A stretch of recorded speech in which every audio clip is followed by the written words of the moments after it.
Teaching by પૂર્વી ચેનલમાં તમારું હાર્દિક સ્વાગત છે. સમાજની શોધયાત્રા ભારત અને તેનાથી આગળ સામાજિક વિજ્ઞાન સ્વાધ્યાય પોથી ધોરણ 6 પ્રકરણ 10 મૂળભૂત લોકશાહી ભાગ 1 શાસન. પહેલું, નીચેના દરેક પ્રશ્નના ઉત્તર માટે આપેલા વિકલ્પોમાંથી સાચો વિકલ્પ શોધી તેનો ક્રમ અક્ષર પ્રશ્નની સામે આપેલા બોક્સમાં લખો. પહેલું, રસ્તા ઉપર વાહન ચલાવતા ડ્રાઈવરો પાસે કયા નિયમોનું પાલન કરવાની અપેક્ષા રાખવામાં આવે છે? સી. ટ્રાફિકના. બીજું, વિશ્વભરના આજે સમાજ કઈ ટેકનોલોજી દ્વારા પરિવર્તિત થઈ રહ્યો છે? એ. Digital technology. ત્રીજો, ડિજિટલ ટેકનોલોજી દ્વારા થતી ગુનાહિત પ્રવૃત્તિઓને કેવો ગુનો કહેવામાં આવે છે? એ. Cyber crime. ચોથું, સરકારમાં નવા કાયદા કોણ બનાવે છે? સી. ધારાસભા. પાંચમું, કારોબારીમાં કોનો સમાવેશ કરી શકાય નહીં? ડી. ન્યાયાધીશનો.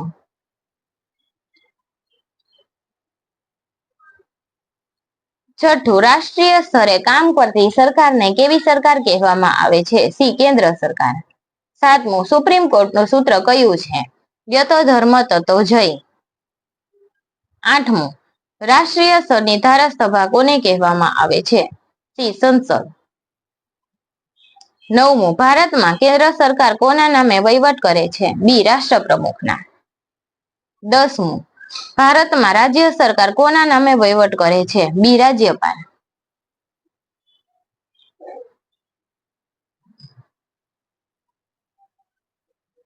11મું, ભારત સંરક્ષણ અને વિદેશી બાબતો કઈ સરકાર સંભાળે છે?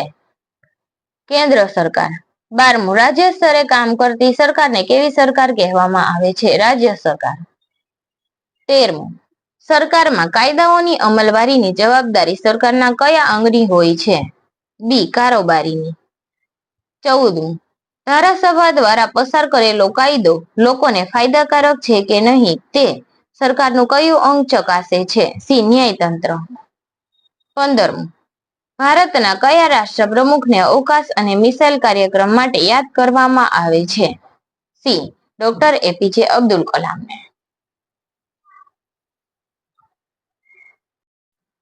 16મું, લોકશાહીમાં લોકો કઈ રીતે પોતાના પ્રતિનિધિઓની પસંદગી કરે છે? એ. ચૂંટણી દ્વારા. 17મું, રાજ્ય સ્તરે વિધાનસભા માટે પસંદ કરાયેલા લોકપ્રતિનિધિને શું કહેવામાં આવે છે? બી. ધારાસભ્ય. 18મું, રાષ્ટ્રીય સ્તરે સંસદ માટે પસંદ કરાયેલા લોકપ્રતિનિધિને શું કહેવામાં આવે છે? બી. સાંસદ. 19મું, કયા રાજ્યમાં વિધાન પરિષદ નથી? એ. ગુજરાત.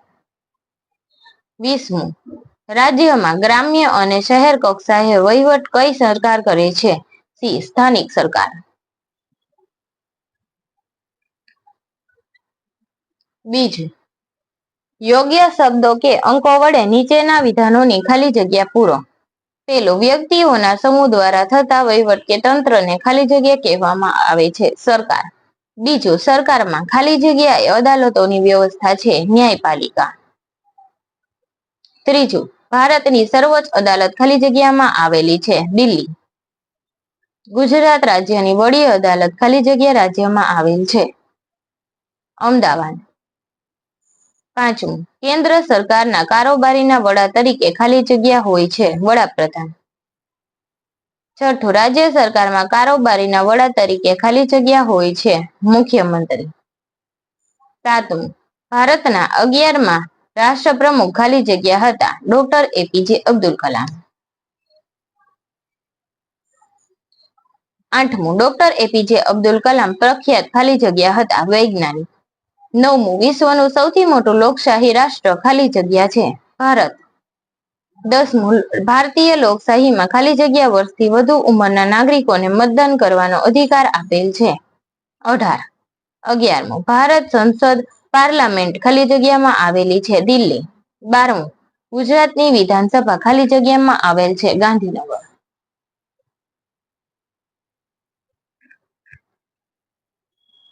ત્રીજું, નીચેના વિધાનોમાંથી ખરા વિધાનો સામે સાચાની અને ખોટા વિધાનો સામે ખોટાની નિશાની કરો. પેલું, લોકશાહીમાં જે નિયમો અને કાયદા એકવાર બનાવવામાં આવે છે તે હંમેશા માટે સ્થિર રહે છે. ખોટું. બીજું, તમામ પ્રકારની નોકરીઓમાં કામ કરતા લોકોએ નિર્ધારિત કરેલ નિયમોનું પાલન કરવું જરૂરી છે. સાચું. ત્રીજું, ન્યાયતંત્ર કાયદાઓને અમલમાં મૂકે છે. ખોટું. ચોથું, સાયબર પોલીસ કારોબારીની એક એજન્સી છે. સાચું. પાંચમું, કાયદાના ઉલ્લંઘન બદલ દંડ આપવાનું કામ કારોબારીનું છે. ખોટું. છઠ્ઠું, સત્તાઓના વિભાજન હેતુ સમગ્ર તંત્ર પર નિયંત્રણ અને સંતુલન જાળવવાનો છે. સાચું.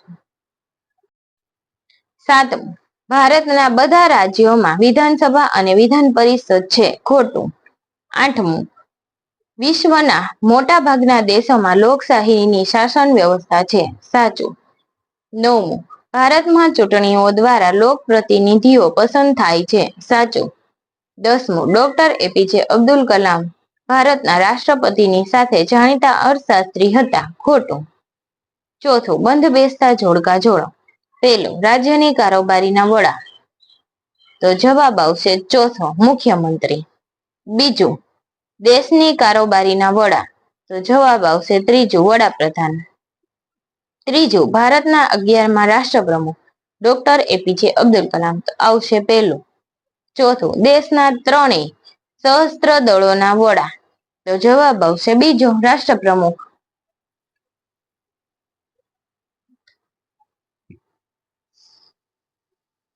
પાંચમું, નીચેના પ્રશ્નોના 1-2 વાક્યમાં જવાબ લખો. પહેલું, સમાજમાં નિયમો શા માટે જરૂરી બની જાય? સમાજમાં ઘણા બધા લોકો સાથે રહે છે ત્યારે મતભેદ અને અરાજકતાની સ્થિતિ અનુભવે છે. આવી સ્થિતિમાં વ્યવસ્થા અને સદભાવ જાળવી રાખવામાં સમાજના નિયમો જરૂરી બની જાય છે. બીજું, શાસન. એનો અર્થ શું થાય છે? નિર્ણય લેવા બનાવેલ નિયમોમાંથી સામાજિક જીવનને ગોઠવવું અને તેનું સુનિશ્ચિત કરીને પાલન કરવાની પ્રક્રિયાને શાસન કહેવાય. ત્રીજું, સરકારમાં કારોબારીની કઈ જવાબદારી છે? સરકારમાં કારોબારીની ધારાસભા દ્વારા બનાવેલા કાયદાઓને અમલમાં મૂકી તેને પાલન કરવાની જવાબદારી લે છે.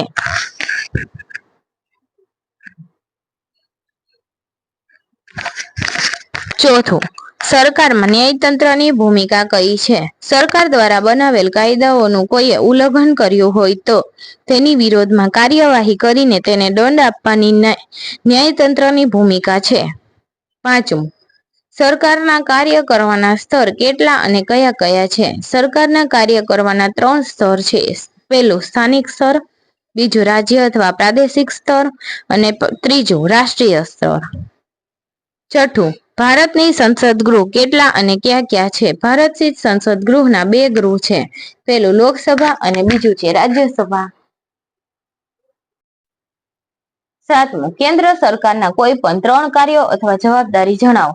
કેન્દ્ર સરકારના કાર્યો અથવા જવાબદારીમાં સંરક્ષણ, સંદેશા વ્યવહાર અને વિદેશી બાબતોનો વગેરેનો સમાવેશ થાય છે. આઠમું, રાજ્ય સરકારના કોઈ પણ 3 કાર્યો જણાવો.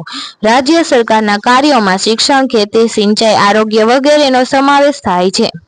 નવમું, રાજ્ય સરકારનો વહીવટ કોના નામે કરે છે? રાજ્ય સરકારનો વહીવટ રાજ્યપાલના નામે કારોબારીના વડા તરીકે મુખ્યમંત્રી કરે છે. 10મું, કેન્દ્ર સરકારનો વહીવટ કોના નામે કોણ કરે છે? કેન્દ્ર સરકારનો વહીવટ રાષ્ટ્રપતિના નામે કારોબારીના વડા તરીકે વડાપ્રધાન કરે છે. 11મું, ડોક્ટર અબ્દુલ કલામે ભારતીય યુવાનોને કયા કાર્ય માટે પ્રોત્સાહિત કર્યા? ડોક્ટર અબ્દુલ કલામે ભારતના યુવાનોને સપના જોવા અને તે સપનાને સાકાર કરવા માટે સખત મહેનત કરવા માટે પ્રોત્સાહિત કર્યા હતા.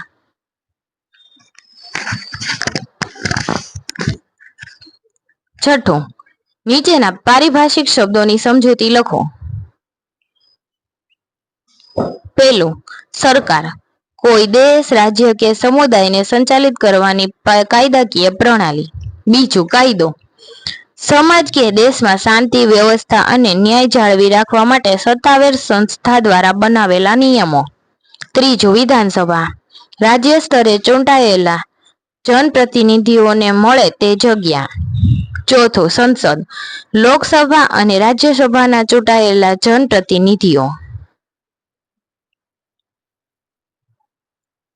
સાતમું, નીચેના પ્રશ્નોના ઉત્તર ટૂંકમાં લખો. પહેલું, સરકારના 3 અંગો કયા કયા છે તેમની અલગ અલગ ભૂમિકા બે વાક્યોમાં જણાવો. સરકારના મુખ્ય 3 અંગો છે ધારાસભા, કારોબારી અને ન્યાયતંત્ર, જેમાં ત્રણેયની ભૂમિકા અલગ અલગ છે, છતાં ત્રણેય લોકો સંકલનમાં રહીને કામ કરે છે. જેમ કે ધારાસભા નવા કાયદા બનાવે છે, કેટલીક વખત જૂના કાયદાઓમાં ફેરફાર કરે છે અને રદ પણ કરે છે. ધારાસભાએ જે કાયદાઓ બનાવ્યા હોય એને અમલમાં મૂકવાની અને અમલવારી કરવાની જવાબદારી કારોબારીની છે. જે ગુનેગાર હોય છે એને પકડવાનું કામ કારોબારીની એજન્સી એવી પોલીસ કરે છે. ત્રીજું અંગ ન્યાયતંત્ર, પકડાયેલા ગુનેગારને સજા આપવાનું કાર્ય. એટલે ધારાસભા કાયદા ઘડે છે, કારોબારી કાયદાનો અમલ કરાવે છે અને ન્યાયતંત્ર કાયદાનું ઉલ્લંઘન કરનારને સજા આપે છે. આ રીતે ત્રણેય અંગોની અલગ અલગ ભૂમિકા છે. બીજું, પ્રત્યક્ષ લોકશાહી અને પ્રતિનિધિ લોકશાહી વચ્ચેના તફાવતના બે મુદ્દા લખો. પ્રત્યક્ષ લોકશાહી અને પ્રતિનિધિ લોકશાહી. પહેલું, પ્રત્યક્ષ લોકશાહીમાં લોકોની પ્રત્યક્ષ ભાગીદારીથી રાજકીય નિર્ણયો લેવામાં આવતા. પ્રતિનિધિની લોકશાહીમાં ચૂંટાયેલા લોકપ્રતિનિધિઓના બહુમતીથી રાજકીય નિર્ણયો લેવામાં આવે છે. બીજું, એથેન્સનું નગર રાજ્યના પ્રત્યક્ષ લોકશાહીનું સૌ પ્રથમ ઉદાહરણ છે. ભારતની પ્રાચીન ગણરાજ્ય શાસન વ્યવસ્થા પ્રતિનિધિ લોકશાહીનું ઉત્તમ ઉદાહરણ છે.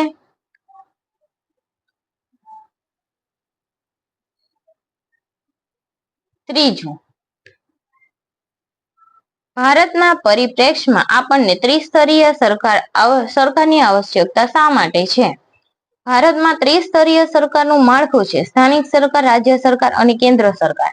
આપણા દેશમાં લોકશાહી શાસન વ્યવસ્થા છે. આપણા ભારત જેવા વિશાળ દેશનું સંચાલન એક સ્તરે કરવું કઠિન કાર્ય છે. લોકશાહીમાં દરેક નાગરિક અવાજ સાંભળવામાં આવે છે. એટલા માટે જો સરકાર પોતાના વિસ્તાર માટે અથવા તો કોઈ સમસ્યા ઊભી થાય ત્યાં સ્થાનિક સરકાર પરિસ્થિતિને સંભાળે છે.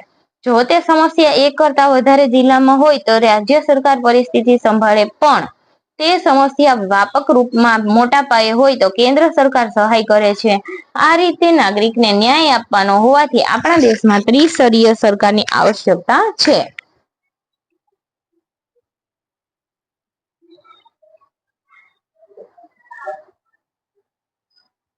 ચોથું, સરકારમાં કારોબારીની ભૂમિકા શી હોય છે? ઉદાહરણ સાથે જણાવો. કારોબારી સરકારનું મહત્વનું અંગ છે, જે કાયદાઓને બનાવી અમલમાં મૂકે છે અને અમલ કરાવવાની જવાબદારી લે છે. જેમાં રાષ્ટ્રપતિ કે રાજ્યના વડા, રાજ્યપાલ, કારોબારીના વડા તરીકે રાષ્ટ્રના પ્રધાન કે રાજ્યમાં મુખ્યમંત્રી, મંત્રીઓ અને મદદ કરનારી કાર્યવાહી એજન્સીઓની સમાવેશ થાય છે. ઉદાહરણ તરીકે સાયબર પોલીસ એક એજન્સી છે જે કારોબારી દ્વારા બનાવેલ કાયદાઓનો ભંગ કરનાર સાયબર ગુનેગારોની ધરપકડ કરે છે અને તેમના પર ન્યાયતંત્રને દંડ આપવા માટે કાર્યવાહી થાય તે માટે રજૂ કરે છે. પાંચમું, ટૂંકનોંધ લખો. APJ Abdul Kalam. Doctor APJ Abdul Kalam ભારતના 11મા રાષ્ટ્રપતિ હતા. તેમનો જન્મ 1931માં સીઈમાં તમિલનાડુના રામેશ્વરના એક સામાન્ય પરિવારમાં થયો હતો. દેશના સર્વોચ્ચ પદ પર હોવા છતાં તેઓ ખૂબ જ સાદગીથી જીવતા હતા અને લોકો સાથે, ખાસ કરીને યુવાનો સાથે, બાળકો સાથે જોડાયેલા હતા. તેમણે ભારતના અવકાશ કાર્યક્રમ, મિસાઇલ કાર્યક્રમ અને પરમાણુઓની ક્ષમતાઓના વિકાસમાં મહત્વની ભૂમિકા ભજવી હતી. સમાજ અને રાષ્ટ્ર પ્રત્યેની કામગીરી, તેમનો જુસ્સો અને સમર્પણની ભાવના અદ્ભુત હતી. ડોક્ટર અબ્દુલ કલામને ભારતના વૈજ્ઞાનિક અને મિસાઇલમેન તરીકે ઓળખવામાં આવે છે. છઠ્ઠું, સરકારમાં ત્રણેય અંગોને ચોકસાઈપૂર્વક અલગ રાખવામાં આવે છે. કારણ સમજાવો.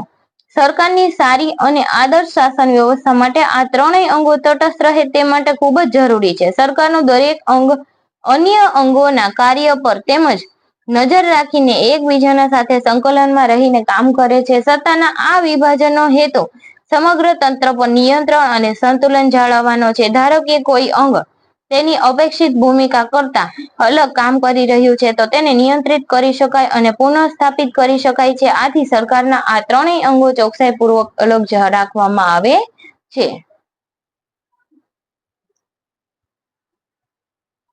સાતમું, તમારી શાળામાં પ્રત્યક્ષ લોકશાહીથી કયું કાર્ય કરવામાં આવે છે? ઉદાહરણ સાથે સમજાવો. હા, અમારી પ્રત્યક્ષ લોકશાહીથી ઘણા કાર્ય કરવામાં આવે છે. શાળામાં કોઈ કાર્યની પસંદગી કરવાની હોય ત્યારે વિદ્યાર્થીઓ અને વાલીઓ મત લેવામાં આવે છે. ઉદાહરણ તરીકે, શાળામાં શૈક્ષણિક પ્રવાસનું આયોજન કરવામાં આવે છે ત્યારે પ્રવાસના સ્થળોની પસંદગી માટે વિદ્યાર્થી અને વાલીઓની મીટિંગ બોલાવવામાં આવે છે અને પ્રવાસના રૂટ બનાવી ચર્ચા કરી મતદાન દ્વારા પ્રવાસનો રૂટ નક્કી કરવામાં આવે છે. અમારી શાળાનું આ પ્રત્યક્ષ લોકશાહીનું ઉદાહરણ છે. આપણા દેશમાં પ્રતિનિધિ આધારિત લોકશાહી એ પ્રત્યક્ષ લોકશાહીનું તટસ્થ ઉદાહરણ સ્વરૂપ છે. આધારિત લોકશાહી એ લોકશાહીનું તટસ્થ સ્વરૂપ છે. 8મું, નીચેના પ્રશ્નોના ઉત્તર લખો. પેલું, આપણને સરકારની જરૂર કેમ છે? સરકાર સામાજિક જીવનના પદ્ધતિસર વ્યવસ્થાપન માટે વિવિધ નિયમો બનાવે છે અને તેનું પાલન કરાવે છે. આ માટે વ્યક્તિઓના સમૂહથી જે વ્યવસ્થા ગોઠવાય છે તેને તંત્ર કે સરકાર કહે છે. સમાજની જરૂરિયાતો પૂરી કરવા, તેને સંચાલિત કરવા, જરૂરી નિયમન કરવા માટે કેટલાક કાયદાઓ અને નિયમો બનાવવા પડે છે, તેનું પાલન કરવું પડે છે. નાગરિકને જ્યાં અન્યાય થાય ત્યાં ન્યાય મળવો જોઈએ. જીવન જરૂરી સગવડતાઓ મળવી જોઈએ. આ માટે આવકના સ્ત્રોતો ઊભા કરવા જોઈએ. આ તમામ બાબતના નિયમન માટે કાયદા બનાવનાર ધારાસભા, કાયદાનો અમલ કરાવનાર કારોબારી અને કાયદાનું ઉલ્લંઘન થાય તો ન્યાયતંત્ર, આ 3 અંગો જરૂરી છે. નાગરિકોની સારી જીવન શૈલીની વ્યવસ્થા કરવી, સારી શાસન વ્યવસ્થા કરવા, આ 3ય અંગોના નિયમન માટે આપણે સરકારની જરૂર પડે છે. ત્યારબાદ આવે છે લોકશાહીનો અર્થ શું છે અને તે શા માટે મહત્વની છે? લોકશાહીનો શાબ્દિક અર્થ જાહેર શાસન અથવા ગણતંત્ર થાય છે. એટલે કે લોકોનું લોકો માટે, લોકો દ્વારા, લોકોનું ચાલતું શાસન એટલે લોકશાહી. લોકશાહીને અંગ્રેજીમાં ડેમોક્રેસી કહે છે, જે બે ગ્રીક શબ્દ ડેમોસ એટલે કે લોકો અને કેટ્રોસ એટલે કે શાસન પ્રણાલી અથવા તંત્રની સત્તાથી બનેલ છે. લોકશાહી લોકપ્રતિનિધિત્વ આધારિત શાસન વ્યવસ્થા છે, જેમાં લોકો પોતાનો પ્રતિનિધિ ચૂંટવા માટે પોતાને મત આપે છે. ચૂંટાયેલા પ્રતિનિધિઓ નેતા પસંદ કરે છે અને તે દેશ કે રાજ્યનો વહીવટ કરે છે. એટલે કે લોકપ્રતિનિધિઓ દ્વારા બહુમતીથી વહીવટ થતો હોવાથી એમાં લોકોનો અવાજ હોય છે અને સરકારના 3 અંગો ધારાસભા, કારોબારી અને ન્યાયતંત્ર સારી રીતે ચાલી શકે છે. આમ શાસન વ્યવસ્થા માટે લોકશાહી એ ઉત્તમ રાજ્ય વ્યવસ્થા છે. હવે આપણે મળીશું પછીના પ્રકરણમાં. થેન્ક યુ બાય દોસ્તો. Like, share and subscribe. Teaching by Purvi.